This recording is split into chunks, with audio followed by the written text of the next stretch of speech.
Hello everyone, welcome back to our channel. कैसे हो आप सभी।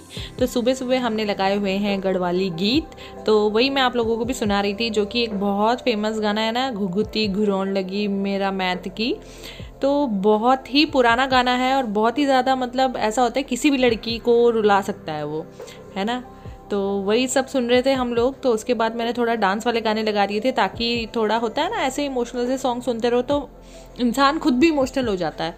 तो इसलिए मैंने कहा चलो यार काम करते करते थोड़ा डांस वाले सॉन्ग लगा दूँ, ताकि बच्चों को भी अच्छा लगे, क्योंकि बच्चे ऊपर ही खेल रहे थे और मुझे भी अच्छा लगे। और यहाँ पर मैं बना रही हूँ मनीष के लिए लंच और ब्रेकफास्ट, और हमारे लिए बन रहा था नीचे बन रहे थे छोले भटूरे। तो वैसे तो दीदी बनाते रहते हैं, पर मैंने शूट कभी नहीं किया है। तो सारांश और मेरा नाश्ता नीचे था, मतलब मनीष का भी नीचे ही होता, पर वो हैवी खाना पसंद नहीं करते हैं, भटूरे वगैरह उन्हें खास पसंद नहीं है। तो इसीलिए उनके लिए मैंने ऊपर ही लंच वगैरह बना दिया था। और अब मैं मट्ठा छौंक रही हूँ, मतलब मट्ठा होता है ना, उसमें मैं तड़का बोल लो या कह लो कि छौंक रही हूँ उसको, ताकि उसकी जो ताकसीर है वो ठीक हो जाए। क्योंकि मट्ठा बहुत हेल्दी होता है, तो इसमें मैं हल्दी नमक और जीरे का ही तड़का मारती हूँ। बाकी गाँव में इसको पल्लर भी बोलते हैं। पल्लर तो और अच्छे तरीके से छौंका जाता है, खट्टा खट्टा होता है, और मतलब मिर्च नमक सब कुछ इतने अच्छे से डला होता है। और किसी शादियों में तो पल्लर का बनना बहुत ज़रूरी है। तो पल्लर नहीं बोलेंगे, पर इसको पल्लर तो भैया बहुत गजब होता है। ये तो ऐसे ही नॉर्मल, मेरे को ज़्यादा कुछ नहीं आता है इतना, पर जितना आता है छौंक के मैंने सुना है कि उसका थोड़ा सही हो जाता है। तो इसलिए मैंने यहाँ पर छौंक दिया, और वो जो जिसमें छौंका था ना वो उसी के अंदर डाल दिया है, तो ताकि जो धुआं जो बन रहा है वो उसी में रहे 5 मिनट तक और अच्छा टेस्ट आए। तो यहाँ पर मैं रोज़ टिफ़िन में दाल चावल देती हूँ, तो ये भी डाल करके छौंक करके दे देती हूँ बॉटल में, ताकि दिन में थोड़ा अच्छा लगे। क्योंकि ठंडा खाना भी फिर सही नहीं लगता, तो थोड़ा हो 2-4 चीज़ें उसको वो करने के लिए तो और मज़ा आएगा। Hello everyone, hello everyone, hello.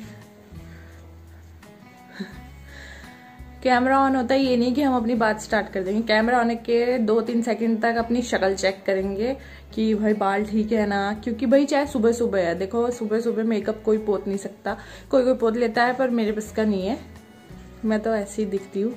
तो सुबह क्या बात करने लगी हूँ मैं, बकवास। हेलो गाइज, गुड मॉर्निंग, कैसे हो आप सभी। अब मुझे ना ऐसे बोलने में एक मतलब फ्लो सा आ गया है मेरे को। क्या सारे हमारे घर के बच्चे भी ऐसे ही बोलने लग गए हैं, क्योंकि चाची ऐसे बोलती है तो हम भी ऐसे ही बोले।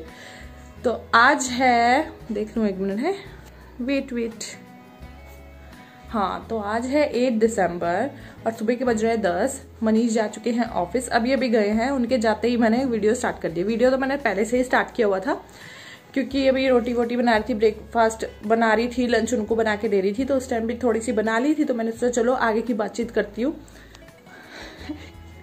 हाथ दर्द होने लग जाता है यार, एक साथ फोन पकड़े पकड़े इतना हाथ दर्द हो रहा है। तो कभी भगवान चाहेगा अगर कुछ मतलब यूट्यूब में अच्छा फ्यूचर रहे और मैं अच्छा कैमरा खरीदूं भारी भरकम वाला, जिसके बहुत बढ़िया वो आते हैं शॉर्ट्स, तो तब क्या होगा, है ना।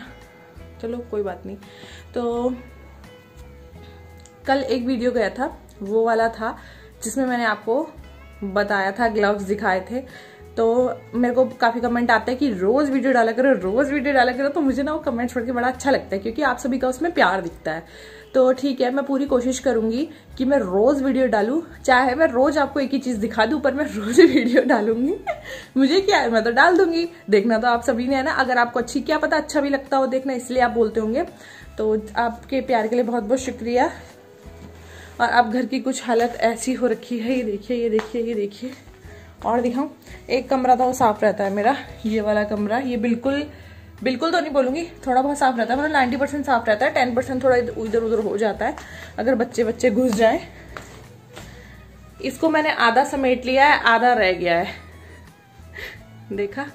क्योंकि भाई सुबह सुबह ब्रेकफास्ट बनाओ, लंच बनाओ या फिर ये सब चीज़ें करो। तो इनके जाने के ऑफिस जाने के बाद मैं स्टार्ट करती हूँ घर की क्लीनिंग। ठीक है, किचन का हाल तो मैं आपको दिखा ही नहीं सकती, दिखा दूँ? ये देखो, किचन कितनी भी बड़ी हो कितनी भी छोटी हो औरत के लिए कमी पड़ती है। अब देखते हैं आने वाले टाइम में कैसे कैसे सेटिंग होती है। तो चलिए फिर करते हैं सफाई स्टार्ट। और हाँ, सारांश नीचे है अपनी ताई जी के। तो जैसे कि मैंने आप सभी को बताया था कि दीदी बना रही हैं छोले और भटूरे, तो मनीष को ऑफिस भेजने के बाद में मैं आ चुकी थी नीचे। तो मैंने कहा चलो यार हम भी नाश्ता कर लेते हैं, क्योंकि ऐसा होता है ना जब कुछ ऐसी चीज़ बन रही हो जो कभी कभी बनती हो तो उसका अलग ही क्रेज़ होता है। और सारांश और तो पहले से ही नीचे पहुँचे हुए थे तो उन्होंने तो नाश्ता कर लिया था, बस दीदी और मैं ही रह गए थे क्योंकि बाकी सब ने कर लिया था। तो यहाँ पर लास्ट के 2-3 भटूरे रह गए थे, वो दीदी बना रही थी। और पता है लास्ट में तेल भी कम हो गया था, तो मैंने कहा चलो यार थोड़ा शूट भी कर लेती हूँ। तो देखा तो उसमें ना कढ़ाई में डालने के बाद फूले ही ना, क्योंकि ढीला ढीला हो जाता है आटा। शुरू के जो होते हैं भटूरे वो गजब के फूलते हैं, पर लास्ट में इतना नहीं हो पाता है। पर फिर भी बहुत अच्छे बने थे, सॉफ्ट थे। मुझे कड़कड़े वगैरह पसंद भी नहीं है, तो यहाँ पर थोड़ा बहुत ये फूल ही रहे थे। और उसके साथ दीदी ने सफ़ेद छोले नहीं बनाए, क्योंकि सफ़ेद छोले ना मतलब कुछ ज़्यादा पसंद नहीं करते हैं हमारे घर में। तो काले चने सब लोग खा लेते हैं, इसीलिए काले चने बनाए थे ताकि सब लोग खा लें। पर टेस्ट तो सफ़ेद छोले, भाई छोले और भटूरे उन्हीं का आता है, पर काले चनों के साथ भी अच्छे लग रहे थे वो। और मुझे छोले पसंद है। हाँ, और सारांश को छोले बहुत पसंद है। मोटी दालें तो देखो हर बच्चे को पसंद होती है, क्योंकि राजमा बनाओ, छोले बनाओ तो बच्चे बहुत खुश होकर खाते हैं, क्योंकि वो कभी कभार बनती है। तो सारांश छोले बड़े खुश होकर खा लेता है, इसलिए उसने भटूरे भी अच्छे से खा लिए थे। और ये देखिए लास्ट वाले भटूरे ने थोड़ी इज्जत रख ली। उसने सोचा चलो यार जब ये वीडियो बना ही रही है तो मैं अभी फूल जाता हूँ, क्यों मैं फालतू में वो टैंट्रम्स दिखाऊँ। तो यहाँ पर हमारे भटूरे तो हो चुके थे तैयार, और चाय चढ़ाई हुई थी दीदी ने साथ साथ, क्योंकि भैया नाश्ते में चाय ज़रूर चलती है, चाहे रोटी हो, चाहे पराठे हो, चाहे भटूरे हो, चाहे पूरी हो। तो ये रहे आलू और छोले। तो चलिए फिर तैयार करते हैं, खाना लगा।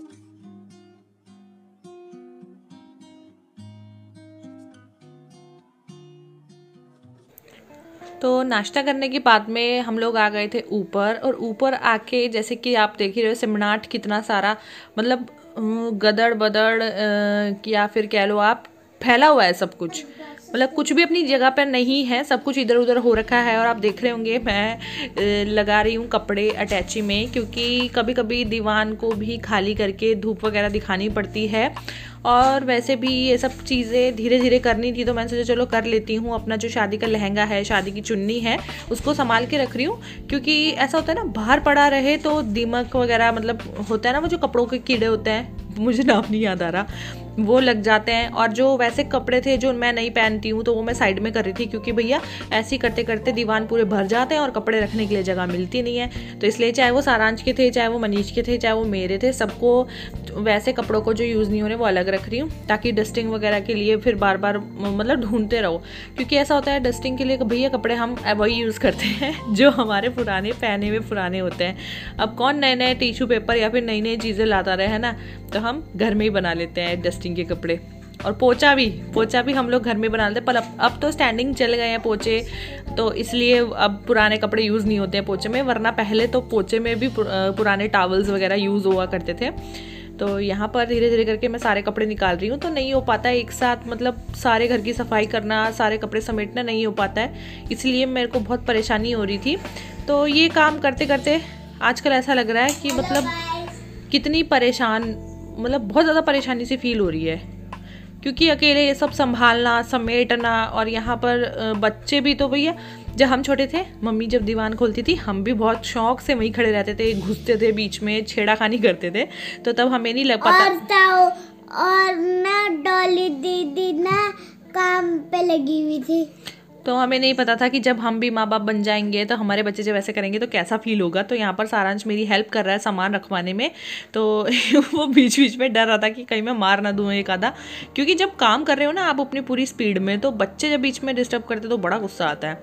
तो यहाँ पर सारे बर्तन वगैरह मैं पेटी में डाल रही हूँ, तो बर्तन ये सब मैंने संभाल के इसलिए रखे हुए हैं क्योंकि किचन में भी कितने बर्तन रखे हैं ना। और तो ये सब मम्मी- शादी के बर्तन है। तो शादी में जो बर्तन बड़े बड़े थे, डोंगिया सेट वगैरह जो मैं यूज़ नहीं करती हूँ अभी, तो वो सब संभाल रखे हैं। आप सबने भी रखे ही होंगे है ना अपनी शादी वादी के बर्तन जो होते हैं, वो जो यूज़ नहीं होते हैं वो दीवान में डाल दो या फिर कहीं संभाल के रख दो, क्योंकि सारे बर्तन एक साथ एक तो खिलारा हो जाता है किचन में, ऊपर से बस आफत ही है। तो इसीलिए यहाँ पर जो चादरें वगैरह वो भी समेट रही हूँ, बर्तन वगैरह वो भी समेट रही हूँ। तो ये सब चीज़ें मैं आपको दिखा रही थी। देखो कितने बड़े बड़े करछी, पलटे, ये सब चीज़ें थी शादी की। तो इन सबको मैंने संभाल रखा है और मैं मार्केट से छोटे छोटे खरीद के लाई हूँ, क्योंकि छोटे छोटे डेली यूज़ में सही रहते हैं। बड़े बड़े करछी ऐसे सब मेरे को बिल्कुल भी मतलब उलझन सी होती है बड़े बड़े यूज़ करने में। तो यहाँ पर मैंने सारे बर्तन तो संभाल दिए और यहाँ पर ये चादरें वगैरह रह गई हैं। जब अब सर्दियों की तो बिछती हैं चादर, क्योंकि गर्मियों की तो अब कहाँ ठंडी ठंडी सी लगती है बच्चों को भी और हमको खुद को ही।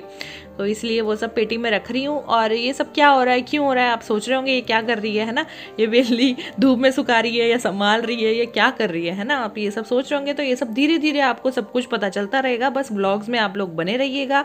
और मैं चलती हूँ। आज का ब्लॉग आपको कैसा लगा ज़रूर बताइएगा, और जिसने सब्सक्राइब नहीं किया हो वो भी कर लीजिएगा।